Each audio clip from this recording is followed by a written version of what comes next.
আজকের পর্বে দেখাই পারুল রায়ানকে বলে, রায়ান তুই একবার রূপু দিদিকে ফোন করে সব জানা। তখন রায়ান বলে, আমি পারবো না দিদি, এই ডিভোর্সটা দিয়ে যদি ভালো থাকে তাহলে থাকতে দাও না। তখন দাদু রায়ানকে চিৎকার করে বলে, চুপ করো, তোমরা কি করে একটা সম্পর্ক ভেঙে দিতে পারো আমি বুঝতে পারি না, আমি তো সেটা পারি না। তারপর দাদু পারুলকে ফোন করতে বলে, আর পারুল রুক্মিণীকে ফোনে পায় না। তখন মৌসুমি বলে, রূপুকে তোমরা ফোনে পাবে না, ও আমাকে ফোন করে বলল 3 দিন ওখানে ইন্টারনেট কানেকশন বন্ধ থাকবে, ফোন ঢুকবে না। তখন দাদু চিন্তায় পড়ে যায় আর মৌসুমি আনন্দ পায়, ভাবে আজ প্রথমবার আপনাকে হারতে দেখে আমি খুশি হলাম বাবা, সব সময় সব কিছু আপনি আমাদের উপর চাপিয়ে দিয়েছেন, আজ আমার মেয়ে সেটা ভাঙতে পেরেছে।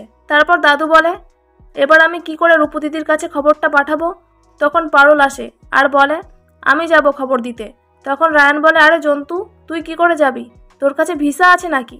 তখন পারুল বলে, কম্পিটিশনের টাকায় আমি লন্ডনে যাওয়ার জন্য ভিসা অ্যাপ্লাই করে রেখেছিলাম, আর মল্লার ভাই আজকেই টাকাটা ব্যাংক অ্যাকাউন্টে জমা দিয়ে এসেছে, তাই এখন একমাত্র আমি ছাড়া রূপু দিদির কাছে আর কেউ যেতে পারবে না। তারপর পারুল দাদু ঠাম্মিকে প্রণাম করে আর দাদু বলে, একমাত্র তুই পারবি পারুল দিদি। রায়ান আটকালে পারুল বলে, যার মা বাবার পরিচয় নেই সে তো একাই, তুই তো আর যাবি না, আমি একাই চলে যাব। অন্যদিকে দেখাই এয়ারপোর্টে পারুলকে আটকে দেয়, তাকে দেখে নাকি ইন্ডিয়ান বলে মনে হচ্ছে না। আর পারুল ভাবে, ওদের যদি একবার আমাকে সন্দেহজনক মনে হয় আমাকে তো আটকে দেবে, এবার আমি কি করব। এই ছিল আজকের পর্ব।